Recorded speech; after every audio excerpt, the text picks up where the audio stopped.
car market for people who've had to buy is bad ugly. And it's been bad ugly since COVID really got into full gear back in 20.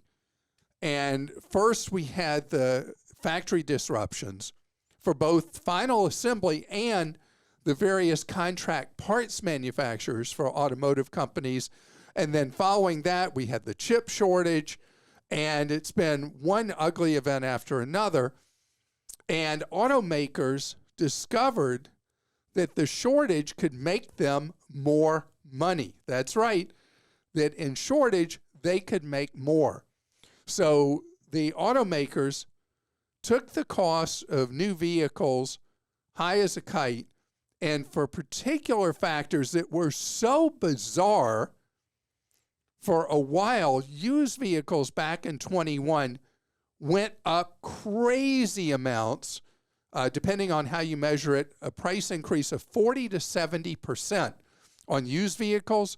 In short, what happened was early in COVID, when travel stopped, the car rental companies, to try to survive, sold off all their fleets. Well, then when travel started recovering, they didn't have any cars. And they didn't have cars at the same time as auto manufacturers. Manufacturing was all disrupted, and they couldn't really make cars even if they wanted to because of the factory shutdowns, because of COVID spread, or the shortage of parts, and then the chips, and blah, blah, blah, blah, blah. So the car rental companies went out and bought whatever used vehicles they could get. And as someone who rents vehicles all the time, I was repeatedly seeing vehicles that I was being rented that had mileage beyond 50,000 miles, where historically rental cars tended to have less than 20,000 miles on the odometer, because by historical measures, car rental companies would buy a vehicle new, and then they ditch it around 20,000 miles. Well, here they were buying vehicles with miles way beyond that just to have fleet.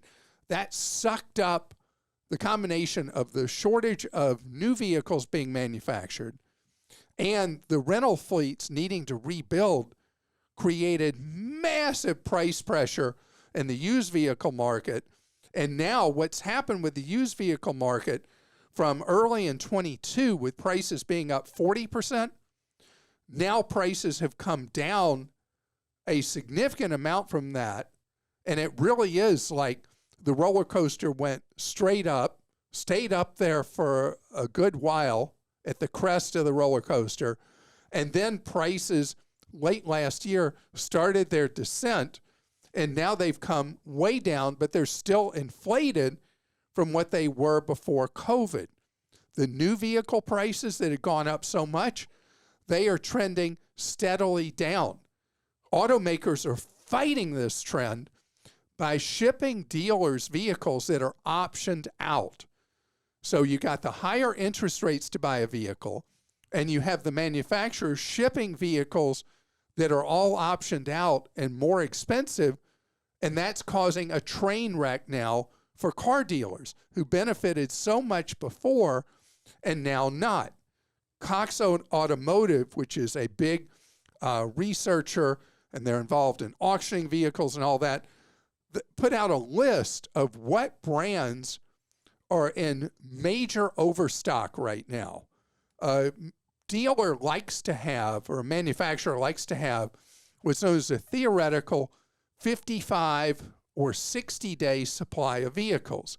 Some use 55, some use 60. And what that means is from the point that the vehicle finishes assembly and it's put on a train and then put on a truck and then delivered to the vehicle, that the whole design is that within 60 days that vehicle's sold. So you have this pipeline of vehicles. We went through a long period where many vehicles were under 10-day supply, which means there were none on dealer lots. I read a quote from a dealer who said, who owns multiple dealers, that helicopters could land on his lots for months on end because there were no vehicles on the lot. And so who's oversupplied? Buick has double the ideal supply of vehicles. Jaguar has double. Jeep has double. Chrysler, Ram, Infiniti, almost double what would be considered to be an ideal supply. Lincoln, up there with them. Dodge, almost that heavy. And Ford, also significantly oversupplied about 35% beyond that idealized 55 or 60 days. Very few automakers still are in extreme shortage of vehicles. So guess what's happened? We were in a period for a long time where dealers were marking way up above manufacturer suggested retail price, and now the average vehicle is being discounted. The typical profits of a car dealer that had skyrocketed to record levels because of all these factors I talked about now are moving back to more normalized profit levels, meaning that the beat up car buying consumer, now you got to know what happens in a 15-round boxing match. Krista, what happens when you get knocked to the canvas? Get back up. You get back up, you put that mouthpiece back in, and you go back in the ring. And that's where we are now with the vehicle market. The conditions are going to continue to improve because the automakers they're like, is it Wile E. Coyote in the cartoons who used to go way out and be out past the cliff, and then he'd look Spin his down legs, and he'd see that the ground is way down there. A lot of the automakers have not capitulated yet to true market forces. But let me tell you, one of the things about capitalism that's so great is they're going to say, hey, wonder why we have all these unsold vehicles. Maybe we need to offer more value-priced ones. So we're getting there. We're not quite there yet. All I can tell you is the conditions are dramatically improved.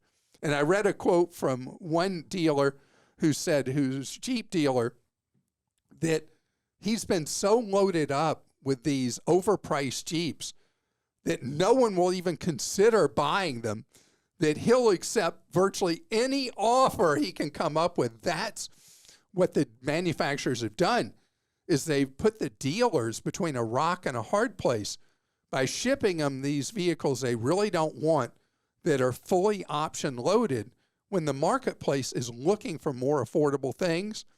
That's the recipe for this steadily continuing to turn around. And as I promised back in my beginning of the year predictions, I said the back half of 23, we were going to see significantly better prices on vehicles. And that is absolutely going to play out. You're going to lose some of that benefit, though, because interest rates on vehicle loans are so much higher now. But the trend is your friend.